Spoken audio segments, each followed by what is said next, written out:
Hey, what is going on, you guys? It is Mr. No Sleep here from Old School RuneScape, and welcome to a brand new loot video for you all today. So today I bring you loot from 10 hours of Salarin the Twisted, once again coming from the Iron Man account this time. And the gear for this video is a set of full Arums. The inventory is simply Mind Runes, Fire Runes, of course with the Air Staff equipped, and a Herb Sack as well as a Gem Bag. And don't forget the knife, because you do need a knife in order to access this area, because you do have to cut through a web, or you can just bring any sword that you prefer. So Salarin the Twisted is basically an evil druid in Yanil's agility dungeon, and he can be found at the end of the dungeon. As you can see, I did record myself running there, and it is in an area that requires 67 agility to enter, 64 with an agility potion, or 62 with a summer pie, and he is known for being one of only 3 NPCs that can drop the Sinister Key.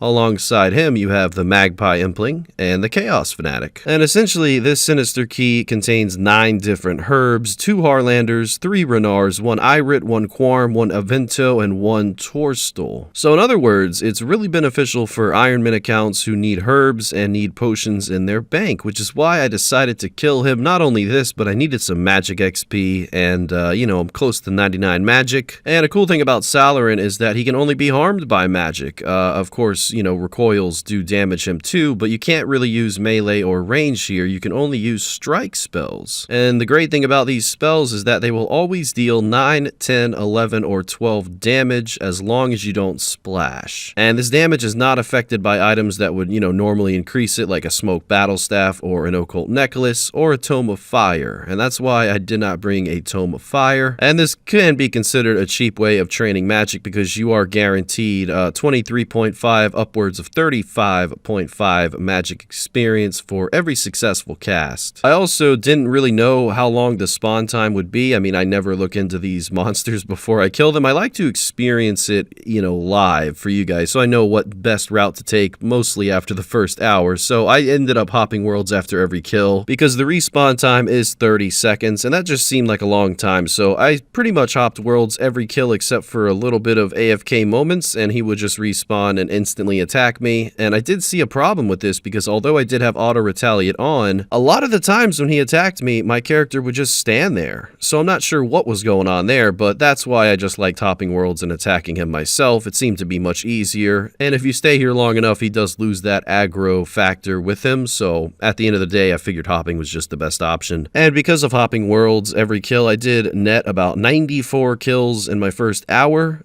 This would go down a little bit. I ended up averaging about 92 kills per hour throughout this 10 hours, so about 920 kills total. Could have done 80 more kills and just done loot from 1,000, but I like doing differently styled videos, mainly focusing on the 10-hour series now, and occasionally throwing up a 1,000 related video. This did work out pretty well, because I was killing King Black Dragon on my main the whole entire time I was doing this, so I got 2 videos done in one day, and you guys will see KBD 24 hours after this video is uploaded. Definitely going to be uploading, if not every day, then every other day, as I've been promising for the rest of this month. So I really hope you guys enjoy what you see, and there's a lot more to come. Like I said, you guys have given me so many ideas, and keep doing it. I love reading the comments, and I have a big notepad full of ideas. A lot of you guys pretty unique ideas, I will say, so thank you for that. Now, a lot of what I said about Salarin the Twisted in the beginning was just directly from the wiki, and I will leave the link in the description below the Ironside link, of course, so that if you want to look into this monster a little bit more, you can just be redirected to that. It does point out, though, and I think this is important to mention, that there is a point in the corridor where you can attack Salarin and he will try to retreat rather than attack you, and this apparently is useful for low-level players who are not wanting to take any damage here. So I didn't really mind, because I'm almost level 126, so I didn't really mind too much. I just brought some food along with me. Realistically, I think I only needed like 5 monkfish per inventory, and that was good enough for me. I almost rarely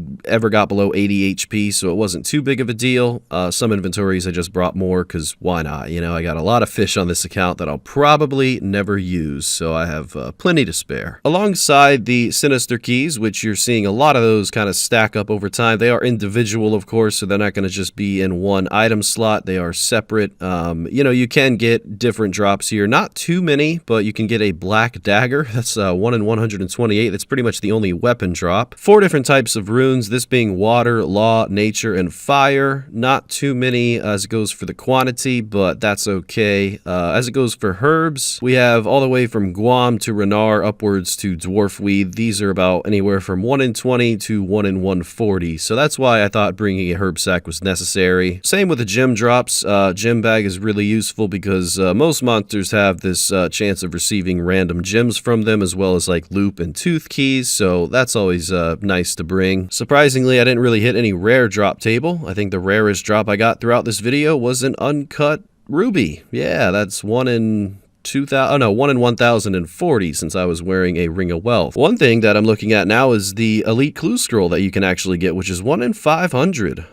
You can get that down to 1 in 475 with the Elite Combat achievements completed, but you know, it's not that big of a difference. And there's only really been one update to this monster, and that was the 14th of August, which was 2014. The Trident of the Seas no longer damages Salarin the Twisted. Wonder how many people use the Trident here, but, you know, he's not the most popular monster. I didn't really hop too many worlds because I was just sticking with the same 5 worlds, but you really only need to do 2. And I didn't see a single person here. I only ran into 1 person, and you will see that at the end of the video. But yeah, I was just looking forward to opening up the keys at this point. I did get some decent magic XP, but I unfortunately wasn't able to receive a level, so I'm not too sure if I have another magic video planned, but you guys gave me such great support on that Czar safe spotting one that I am trying to think of one. I just don't really want to do skeletal wyverns, and yeah, I don't know. I don't really have too many magic plans right now, but I really want to get that 99 soon, and this video did contribute to that a little bit, so I will take it. I think 2 things surprised me about this monster. The first being that it was released December 12th, 2002. So shout out to the Gower brothers. That's crazy. That's over 20 years ago. Time really does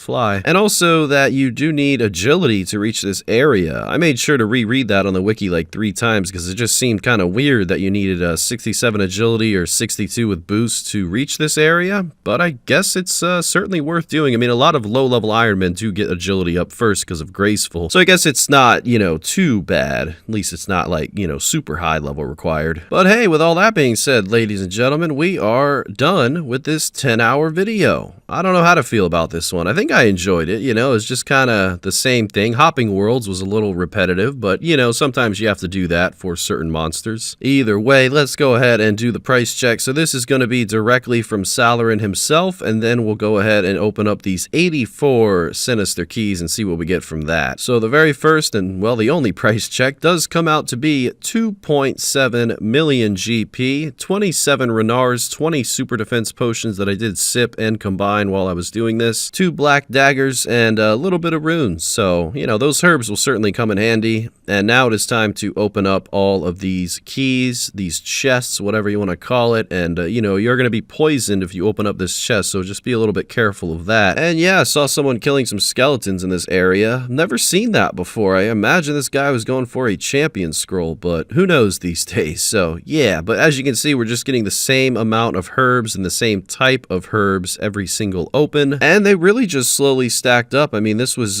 just about it. I mean, I was just home teleporting to Nightmare Zone when I needed to bank during the video, and then after the video, since I couldn't keep using that home teleport other than every 20 minutes, I was using a Watchtower teleport because that is the closest teleport to this area other than Nightmare Zone. So that worked out pretty well. And opening this chest, I was a little confused, but I ended up learning that it takes 4 seconds for this chest to open, which I don't get why. I mean, you know, I still want to know why, but yeah, it is what it is. One thing I noticed on the wiki, which is just, I don't know, it doesn't really mean anything, but it does say for the Torstal herb that you can only receive it from Barbarian Assault Rewards, Zulra, Nature Implings, and Master Reward Caskets. But I didn't see anywhere that you can get it from a Sinister Chest, which is what I was receiving Torstals from. So I don't know if they need to update that, or maybe I'm just blind. But yeah, so you can get Torstals here, which is really nice for this account because I don't have many Torstals at all. But either way, 85 keys were used. It took about 16 minutes to do all of that, I think, with banking included. So let's go ahead and price check how much we made from the herbs, since we did have about 2.4 mil worth of keys. All right, 2.55 mil. So we did make a profit from what the keys were worth, a very small profit. And of course, these herbs are going to be much more useful than the keys ever could be for an Iron Man account. And that looks